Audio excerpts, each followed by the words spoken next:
il est vierge, qui n'a jamais eu de relation sexuelle avec une femme.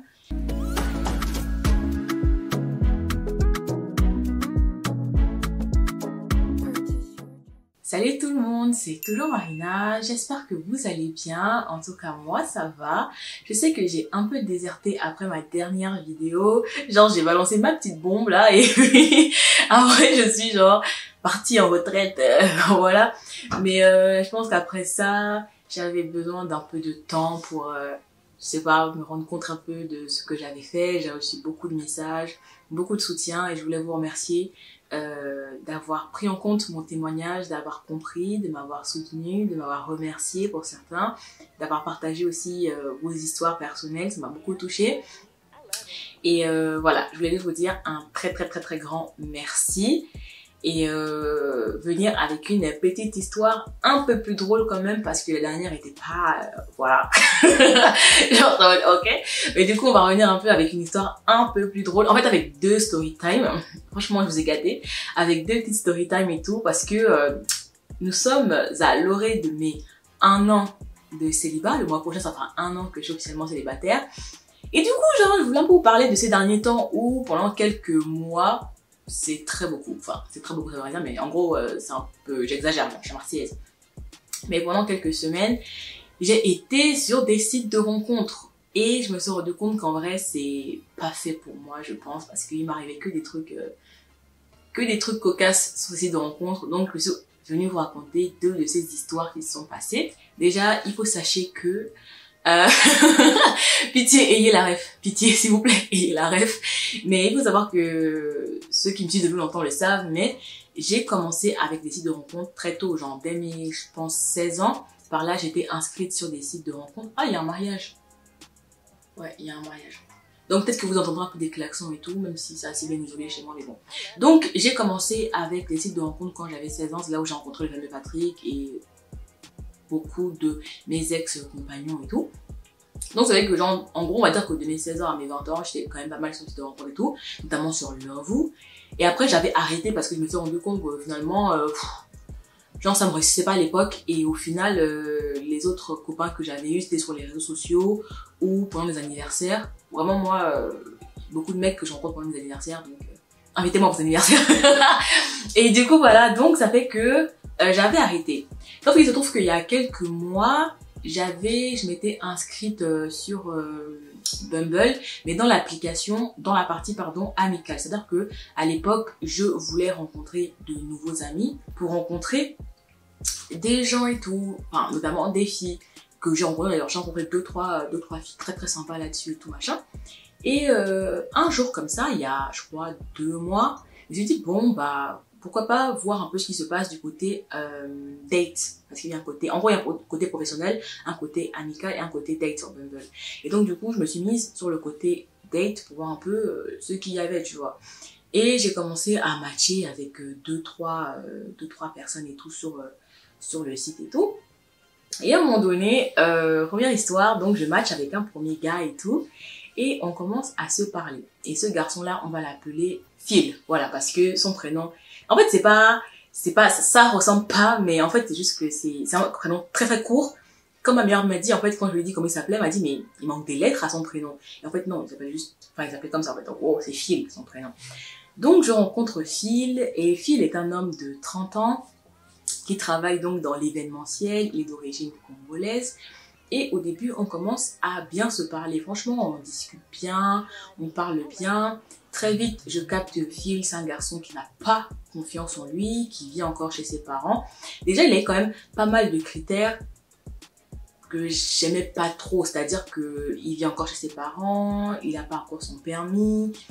Et mais après, je me suis dit, bon, il vit chez ses parents, mais il économise pour déménager. Ok, il n'a pas son permis, mais il révise actuellement pour passer le code. Donc je me dis, ok, c'est-à-dire que quand même, il fait des choses quand même qui se bougent dans sa vie. Et c'est vrai qu'il était quelqu'un qui a de l'ambition, il est très artistique, ça j'aimais bien aussi.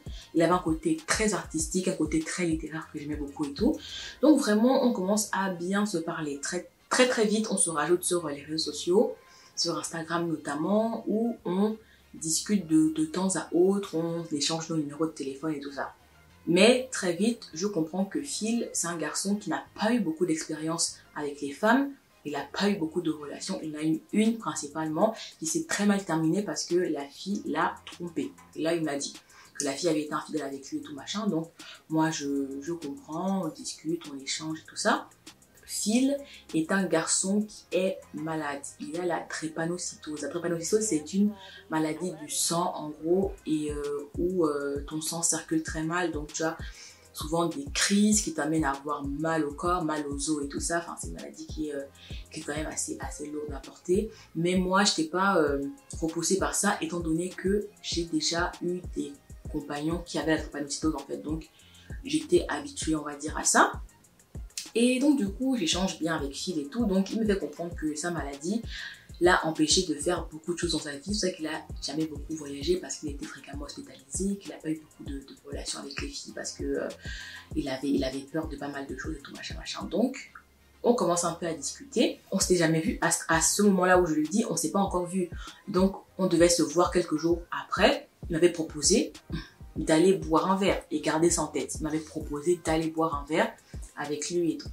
Donc, j'avais accepté. Et à ce moment-là, quand il me parlait, vraiment, pour lui, c'est comme si l'histoire était bouclée, en fait. C'est comme si lui et moi, on était déjà ensemble. C'est comme si lui et moi, le gars, 2-3 fois, il m'appelait bébé, chérie et tout. Moi, je lui dis, moi, je suis pas dans ce délire-là, en fait. Genre, j'ai un âge, où je prends mon temps. On est censé être un âge où on prend mon temps, tu vois. Genre, j'ai 27 ans, t'as 30 ans. On est censé un âge où je sais pas, genre, on apprend à se connaître, on prend un peu notre temps et tout, machin. Ça commence à m'appeler des bébés, des chéris et tout, des tu m'as manqué aujourd'hui, des trucs comme ça. Et moi, il faut savoir que, genre, vraiment, ça m'horripile. Genre, vraiment, je suis, je sais pas. Donc, déjà, ça m'a semblé trop bizarre. Et je lui ai dit et tout, ouais, genre, doucement, quoi. Genre, tu vas très, très vite en besogne. Dose, photo. Calmaté, tu vois. Et vient le moment où je lui annonce pour ma prothèse. Pour ceux qui ne le savent pas, je suis donc atteinte d'une agénésie fémorale à la jambe. Donc, en gros, ma jambe gauche n'a pas grandi comme la jambe droite. Du coup, ça fait que j'ai une prothèse. Voilà. Et donc, vient le moment où je lui parle de ma prothèse. Et du coup, il me dit que ça le dérange pas et tout, machin, truc. Que voilà, c'est pas un problème pour lui et tout, tant que moi, je le vis bien. Et là, il me pose une question. Il me dit, mais du coup, ça va pas nous empêcher d'avoir des rapports intimes. J'ai pas compris, t'as dit quoi? Je trouve ça trop bizarre la question parce que je suis en mode, c'est pas la première question que tu es censé poser quand quelqu'un t'annonce qu'elle est atteinte d'un handicap, tu vois. C'est en mode, ouais, ok, donc qu'est-ce qui se passe en fait après, genre dans ta vie, comment ça t'impacte, est-ce que t'as mal, est-ce que t'as des douleurs, est-ce que, tu vois, je sais pas, tu poses des questions un peu, je sais pas, genre un peu plus réfléchi, un peu plus poussé que de demander est-ce que du coup on pourra copuler comme des animaux en fait. Je sais pas, j'ai pas compris la question et tout et je lui dis mais ça n'a pas de rapport là, tu vois, genre il y a pas de lien et tout ça, pourquoi genre pourquoi pourquoi? Et là il m'avoue que il est vierge, qui n'a jamais eu de relation sexuelle avec une femme. Moi, je suis surprise parce que c'est très rare qu'à 30 ans, un homme n'ait pas eu de relation sexuelle avec des femmes, mais pourquoi pas. Mais il m'explique que, en gros, c'est par rapport à sa maladie, que pendant très longtemps, il a été très mal informé et que du coup, il pensait que sa maladie était contagieuse en fait pour les femmes, ce qui fait qu'il a mis très longtemps à avoir une copine et que de ce fait-là, la copine qu'il avait eue en fait était allée le tromper avec son ex parce que justement, elle lui a dit qu'elle avait besoin de ça. Et je suis en mode, ok, donc tout c'est clair, mais du coup, si moi je te dis que demain, je veux attendre le mariage pour avoir une quelconque relation sexuelle, qu'est-ce que tu me dis, tu vois? Et il me répond, non, mais en vrai, moi, ça va pas me déranger d'attendre jusqu'au mariage et tout, mais pourquoi avec moi tu attendrais? En mode, déjà, tu connais pas ma vie intime. Dans tous les cas, c'est pas une question de toi ou pas toi, en fait. C'est pourquoi, genre, on n'attendrait pas. Genre, je sais pas, t'es qui, enfin, pourquoi j'attendrais pas? Genre, j'ai pas compris la question quand il m'a dit ça et tout. Et après, il a fait le mec et tout. Non, mais en vrai, je suis prêt à attendre, je comprends et tout, machin. Et je lui dis en même temps, oui, t'es prêt à attendre parce que, poto, t'es pas à ça près, quoi. T'es pas une année près, ça fait 30 ans que t'as rien fait, genre, et c'est pas méchant, tu vois, mais ça fait 1 an que t'as rien fait. T'es pas à 2-3 ans près, tu peux encore attendre. Il me dit oui, c'est vrai et tout. Et dès lors, en fait, dès qu'il m'a dit ça, j'ai flairé la patate. J'ai flairé le truc qui sentait mauvais. Je me suis dit, mais bizarre. J'ai vite remarqué que c'est pas un garçon qui était très entreprenant, qui prenait beaucoup d'initiatives. Alors, pour les belles paroles, il était là. Il était rempli de je n'ai jamais ressenti ça avec une femme, ça fait très longtemps que machin, truc. Bref, le violon, la flûte, l'orchestre, on le connaît ici. Vous-même, vous savez. Mais, genre, au niveau, être entreprenant, je sais pas, c'est du moi, je sais pas, drague-moi, non? Tu veux qu'on me drague, merde! Drague-moi, je comprends pas ce que tu... Du coup, un soir comme ça et tout, je l'appelle et tout, et on commence à discuter. Franchement, physiquement, c'est mon style de mec sur le papier, on va dire. C'est-à-dire que, voilà, c'est un grand, il est noir, il a des lunettes, il est balèze. Voilà quoi, sur le papier. Mais vraiment, il avait pas le truc. En fait, je sais pas si vous allez comprendre, mais il y avait pas le... Il n'est pas trop la tchatch, il n'est pas trop le... Tu vois, en face à face, c'était pas ça, tu vois. Par message, j'étais remplie de ouais, c'est moi ton homme, ouais, je ferai pas n'importe quoi. Ça se voit que t'es une femme avec qui on fait les choses bien et tout. Moi, je vais prendre soin de toi, je vais m'occuper de toi, machin, je suis pas tes ex et tout. Remplie de blenny. Vous voyez? Vraiment remplie de blenny. Et puis là, par appel, on aurait dit un gros bébé, genre vraiment un enfant. Il était en mode, ok, genre, d'accord, vas-y, c'est pas ça, mais pourquoi pas. Et du coup, on devait se voir. Donc ça, là, nous sommes donc le mercredi. Il me semble que nous sommes le...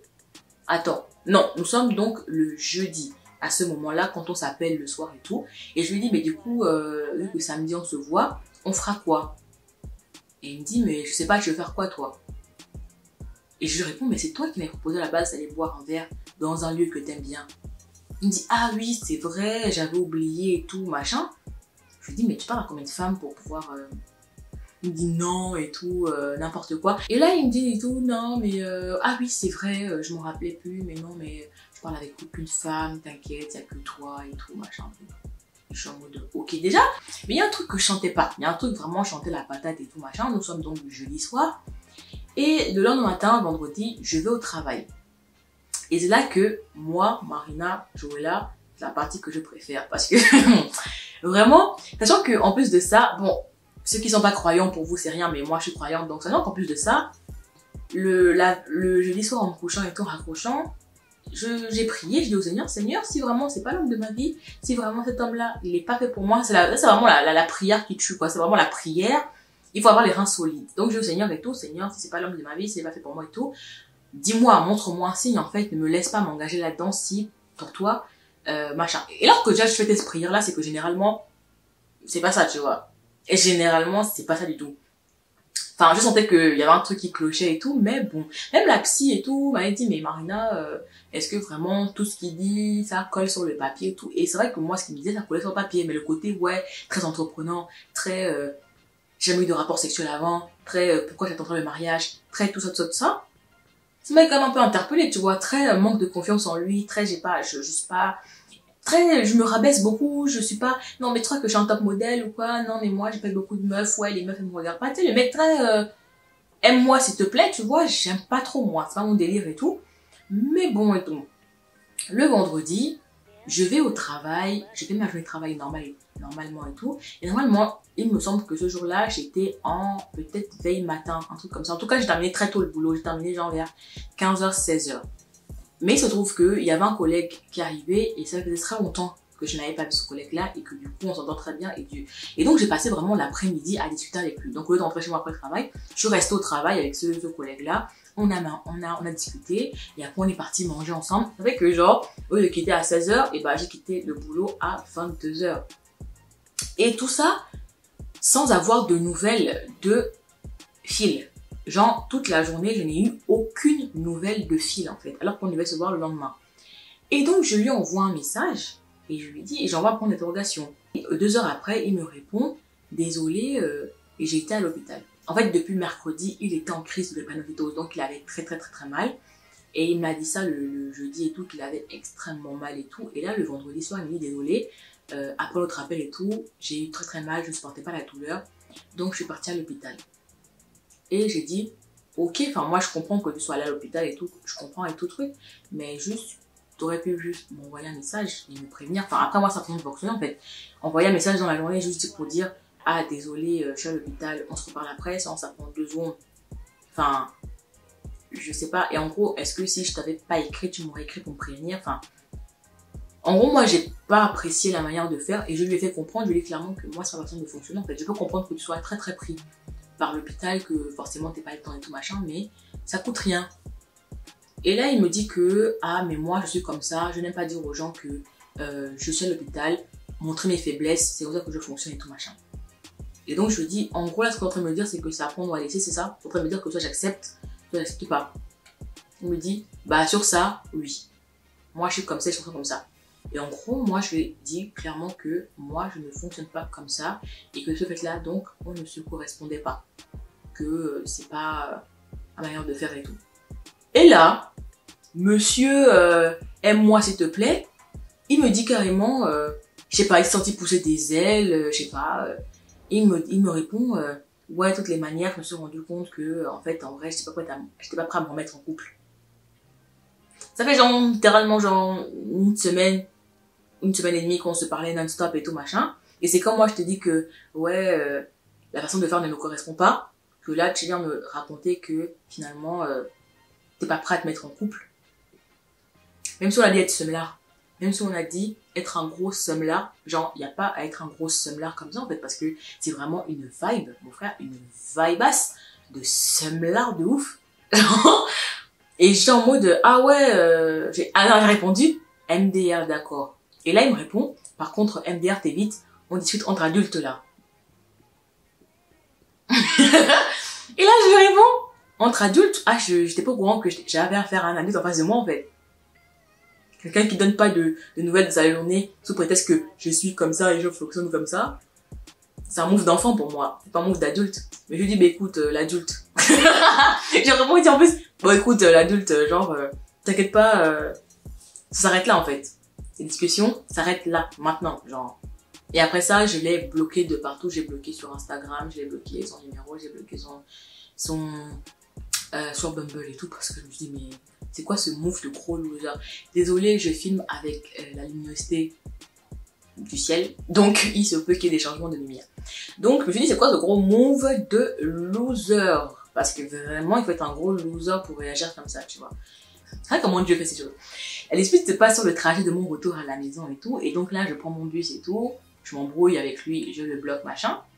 Je prends mon RER, et c'est pas je m'assois dans le RER, comme ça, je suis avec mon téléphone, je lève la tête, et qui vois-je en face de moi? Je vois mon ex. Qui fera l'objet de notre story time, parce que ça aussi, ça fera l'objet de notre story time. Mais je vois mon ex. Et ça faisait genre, je crois, 6 mois, un truc comme ça, que j'avais pas eu de nouvelles de lui, on se parlait plus du tout, parce que ça s'était très mal terminé, je vous raconterai et tout. Et je vois mon ex. Et du coup, on va discuter et tout, machin. Bon, je vais pas vous faire, voilà, je vais pas faire la meuf et tout. On a passé le week-end ensemble. Voilà pour résumer. Voilà pour résumer, on a passé le week-end ensemble. Et du coup, voilà la première histoire qui s'est passée tout sur Bumble. Après ça, je me suis dit, vas-y Marina, reste un peu, et tout. Et là, je match avec un autre garçon, et vraiment, c'est toujours le même type de garçon. Mais vraiment, là, c'est vraiment l'archétype du style de mec que j'aime, du style de mec pour lequel je pouvais être à l'ancienne, c'est-à-dire un béninois, ingénieur, grand, lunettes, voilà. Vraiment, sur le papier, tout ce que j'aime, vraiment. On match et tout, et on commence à discuter. Et lui, on va l'appeler comment? Enzo. Voilà, on commence à discuter avec Enzo et tout. On échange assez bien. Et sauf que je suis dans une démarche où moi je supprimais en fait tout ce site de rencontre, parce que je voyais que finalement les garçons avec qui j'échangeais, c'était pas très intéressant. C'était pas des garçons, voilà, quoi, qui me donnaient envie vraiment de quoi que ce soit. J'ai donc décidé de supprimer le truc. Donc, je commence un peu à échanger avec Enzo, on discute, donc je sais il me dit qu'il est ingénieur, machin, truc. Et ça se passe bien et tout. Et je lui ai donné mon snap parce que justement, je lui ai dit que j'allais supprimer mon compte Bumble, parce que voilà quoi. Et il me dit, mais pourquoi tu supprimes ton compte Bumble? Je lui dis, parce que écoute, je trouve pas des garçons intéressants là-dessus. Et il me dit, mais qu'est-ce que t'appelles un garçon intéressant? Et je lui réponds, un garçon qui m'intéresse. Genre, littéralement. Il me dit, ouais, mais comment faire pour t'intéresser? Et je lui dis, ben, il n'y a pas de recette magique, en fait. Genre, juste, tu discutes avec la personne. Après, tu vois si la vibe, si le feeling passe ou pas. Et là, il n'y a pas de garçon vraiment qui me donnait envie de feelinguer, quoi. Genre, il n'y avait pas de truc transcendant. Et il me dit, ah, d'accord, tu parles comme les gens qui travaillent à la NASA. Et sur le moment, j'ai pas compris le rapport et tout. Mais en fait, en gros, j'ai compris qu'il voulait me dire que, en gros, je parle comme quelqu'un qui attendait l'impossible, en fait. Tu vois, genre, un truc comme ça. Je sais pas comment trop le traduire, comment je l'ai compris, mais en gros, c'est comme ça, en fait. Comme si, genre, en gros, j'attendais beaucoup de choses impossibles et tout, machin, machin. Et donc, moi, pour rigoler, je réponds, écoute, bah, peut-être que je travaille à la NASA, en fait, on n'en sait rien. En tout cas, s'il faut travailler à la NASA, je travaille à la NASA. Et là, il me répond, ou alors, tu regardes un peu trop de films américains. Et là, je suis en mode, mais, et je lui ai répondu, mais moi, je pense que personne n'a parlé avec moi, en fait. Et je pense que personne a matché ma vibe. Si tu vois que pour toi, c'est trop, j'ai trop d'attentes ou je sais pas quoi, bah, tu me le dis. Et puis, on arrête de parler, en fait. Mais venir avec une démarche en mode... En fait, il est venu avec un espèce de truc de... Bah, je vais te rabaisser, en fait. Je vais te... T'es un peu trop haut, je vais te ramener sur terre. Et j'aime pas du tout ce genre de vibe. J'aime pas du tout la démarche... Enfin, de ce genre de garçon. Et du coup, il me dit, non, mais je croyais qu'on blaguait et tout ça. Ouais, comme on est en plein stand-up, là, je comprends. Comme là, apparemment, on est, je sais pas, on est déjà le comédie club ici. Il me dit, non, mais je croyais qu'on blaguait et tout, alors qu'à aucun moment donné, on était rentré en processus de vanne ou de blague, en fait, genre. Et j'ai pas compris, du coup, après, j'ai supprimé mon compte. Et il est venu me parler sur Snapchat. Il se trouve que ce jour-là, j'avais mis une story sur Snapchat où j'étais au travail avec des collègues et on riait, en fait. En gros, j'étais en train de sourire. Et il me dit, ah, mais je comprends pas comment ce magnifique sourire peut encore être célibataire. Et je lui dis, bah, moi, je comprends parce que du coup, ce magnifique sourire est très exigeant. Genre, vraiment, j'ai une liste de critères, voilà, quoi. Donc, moi, je comprends tout à fait pourquoi je suis célibataire. Et il me dit, ah ouais, c'est quoi ces critères? Et moi, je lui dis, mais je donne jamais ces critères parce que lorsque tu donnes tes critères aux hommes, ils peuvent se comporter, bon, je veux dire aux hommes parce que je suis une femme qui aime les hommes, qui sont attirés par les hommes, mais en règle générale, quand tu donnes tes critères à la personne avec qui tu parles, cette personne est capable de se comporter exactement comme tu veux pendant X temps jusqu'à avoir ce qu'il veut en fait. Tu vas dire que ouais, moi j'aime qu'on m'offre des fleurs, le boug il va t'offrir des fleurs toutes les semaines jusqu'à ce qu'il obtienne ce qu'il veut. Il va te, ouais, moi j'aime écrire de la poésie, tous les matins tu auras droit à ton petit poème jusqu'à ce que, oui, ça sent le vécu parce que je l'ai vécu. Ça sent le vécu parce que je l'ai vécu. Donc tu auras droit à ton petit poème tous les matins jusqu'à ce qu'il obtienne ce qu'il veut. En fait, dès l'instant où tu leur donnes les cartes pour t'avoir, ils vont jouer avec ces cartes-là, en fait. Donc, moi, les cartes, je les donne plus, je les distribue plus, en fait. On discute, on voit, et je vois si tu matches ma vibe, et si tu matches ce que moi, je recherche, tu vois. Et il me dit, ah ouais, je comprends, mais donne-moi quand même 2-3 trucs un peu importants pour toi et tout. Et donc, je lui dis, écoute, moi, parmi les critères qui sont importants pour moi, par exemple, moi, j'aimerais bien être avec un homme qui a un travail stable, qui a son propre logement et qui a son permis. Il me dit, ah ouais, je vois, mais toi, t'as tout ça, j'espère. Je lui dis, oui, moi, j'ai mon propre logement, j'ai mon travail et j'ai mon permis. Il me dit, bah, ce serait quand même très drôle que tu demandes ça alors que toi, tu l'as pas. Et là, je dis, oui, effectivement, mais moi, je fais partie de la team des personnes qui suivent pour que chaque personne dans ce monde ait des critères, en fait. Même si tu n'as pas, même si tu es quelqu'un qui n'a pas le permis, pourquoi tu n'as pas demandé, exiger de ton partenaire qu'il ait le permis? Enfin, après, moi, je suis pour, oui, demander ce que moi j'ai parce que c'est ma logique à moi, mais d'un autre côté, il y a des femmes, enfin, des personnes qui n'ont pas le permis ou qui n'ont pas de travail ou quoi, mais qui vont exiger d'autres personnes qu'elle ait le permis, qu'elle ait un travail et tout machin. Chaque personne a ses critères, en fait. Après que les critères, on les trouve logiques ou légitimes, chacun, c'est propre à chacun, mais chacun a le droit d'avoir ses critères, tu vois. Et moi, je suis en mode, bah, chacun fait ce qu'il veut en fait. Il dit oui, mais quand même c'est culotté de demander des critères que nous on n'a pas. Il y a beaucoup de femmes, elles aiment trop faire ça, demander des 10 cas, des hommes qui font ci, qui font ça, mais elles-mêmes elles n'ont pas le bail et tout machin machin. Et je suis en mode ok. Ok, mais moi j'ai des critères et je veux me tenir à ces critères, tu vois. Et dès lors, en fait, dès que j'ai commencé à parler avec lui, dès ce moment-là, j'ai capté qu'en fait lui c'était le genre de gars qui va pas essayer de me faire monter. C'est pas le genre de gars qui va m'encenser, qui va me pousser pour le meilleur. C'est le genre de gars qui va essayer à chaque fois de me ramener. C'est un gars qui va me tirer par les pieds pour me ramener à son niveau, en fait. Quand tu es sûr de ton karaté, quand tu es sûr de ce que tu as, quand tu es sûr de ce que tu es, tu n'as pas besoin de blâmer les femmes. Tu n'as pas besoin de blâmer les gens, en fait. Quand tu es sûr de toi, quand tu es sûr de ce que tu apportes sur la table, entre guillemets, même si je déteste cette expression, tu n'as pas besoin de rabaisser les gens en face de toi ou de... Chacun a son avis, tu vois. Mais dans ta façon de faire, j'ai capté que il aimait trop tu vois, me ramener par terre, me tirer par les jambes et tout, en mode, ouais, t'en demandes trop, ouais, ta liste et tout. Parce qu'en plus, après ça, il a vraiment essayé de savoir il y a quoi dans ma liste et tout, machin. Moi, je lui dis que non. Non, je n'étais pas intéressée. Et dès lors, j'étais plus là, en fait. Dès lors, j'avais déjà quitté le chat. Alors, j'étais plus du tout intéressée.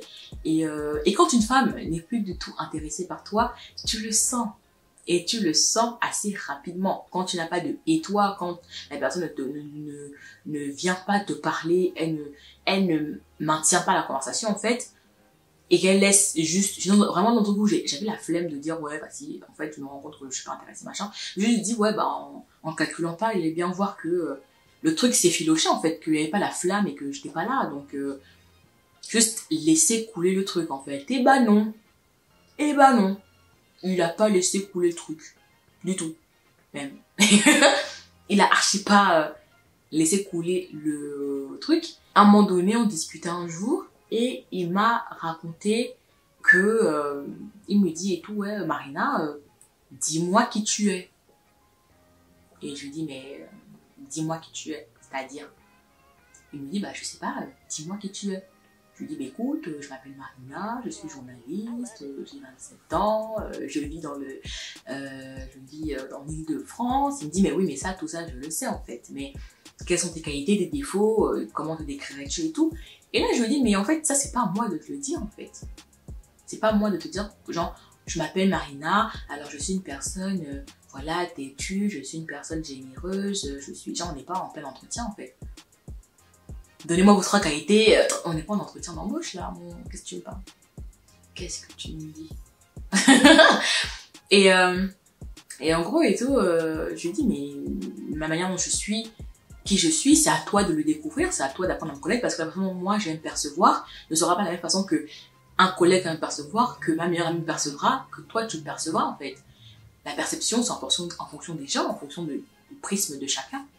Donc, me demander de me décrire comme si on était dans un entretien d'embauche, ça n'a pas de sens en fait. Et là, le mec, il m'a juste répondu, ah d'accord. Parce que je pense qu'il a capté que non, tu vois, genre il a très vite capté que bah non, genre là je pense qu'il s'est dit que ça y est frère. Il s'est dit ça y est, elle m'a saoulé celle-là, elle m'a saoulé parce qu'après ça il m'a répondu ok. Et après ça, j'ai plus de nouvelles. J'ai plus une nouvelle. Après, j'ai vu qu'il m'avait supprimé des réseaux, de son Snapchat et tout. J'ai dit, ok, il n'y a pas de souci, supprime-moi. Genre, ça me dérange pas, mais qu'on ne se parle pas. Mais pour après aller regarder mes stories sur Instagram. Pourquoi tu me supprimes, genre, de Snapchat si c'est pour aller encore guetter ce que je fais sur Instagram? Un peu de comment on dit ça? De lien, enfin, comment on dit? Il faut que tu aies un peu de... Bref, j'ai oublié le mot, vous avez capté ce que je voulais dire. Donc voilà quoi, il n'y a pas de... C'est quoi ça? Logique. C'est logique. Voilà, un peu de logique. Voilà, sois un peu logique. Dans tout ça, toujours pas de date. Donc déjà, est-ce que s'il vous plaît, on peut applaudir le fait que votre go grandisse, votre go évolue et qu'elle sache très vite repérer maintenant qui peut et qui ne peut pas en fait. Parce qu'avant, moi, j'allais vraiment en date à l'aveugle. Même si je sentais qu'il y avait une patate, même si je sentais qu'il y avait un truc qui allait pas, moi, j'allais en date à l'aveugle. Est-ce que du coup, on peut maintenant remarquer que votre go évolue? Que j'ai devenu quelqu'un d'idées. J'ai grandi. On a grandi ici. Du coup, je vais vous raconter un peu les deux les histoires notoires que j'avais eues sur mes expériences sur les sites de rencontres récemment. La conclusion étant la suivante, fuyez les sites de rencontres. Non, je rigole parce qu'en vrai, les sites de rencontres, ça marche. Ça marche pour certains. Par exemple, j'ai un collègue et tout, il a rencontré sa femme sur un site de rencontres et ils sont mariés, tout machin, tu vois. Donc, en vrai, ça marche pour certaines personnes, ça marche pas pour d'autres et tout. Moi, par exemple, depuis que mon tonton m'a dit que ouais, tout ce qui commençait par l'apparence physique, toutes les rencontres qui se basaient sur l'apparence physique, à savoir les réseaux sociaux, les sites de rencontres et tout, les boîtes de nuit par exemple, bah, généralement ça donnait jamais rien de sérieux. Bah c'est vrai que moi, tout ça là, ça n'a jamais donné rien de sérieux quoi, genre mes vraies relations, celles qui ont duré, je les ai rencontrées vraiment in réel quoi, genre dans la vraie vie, donc voilà.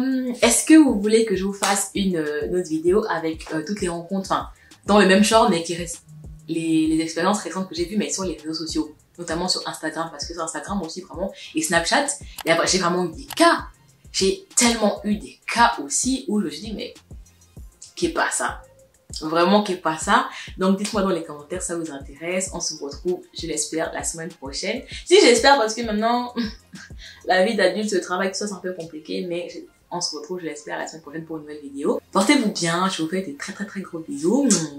Bye.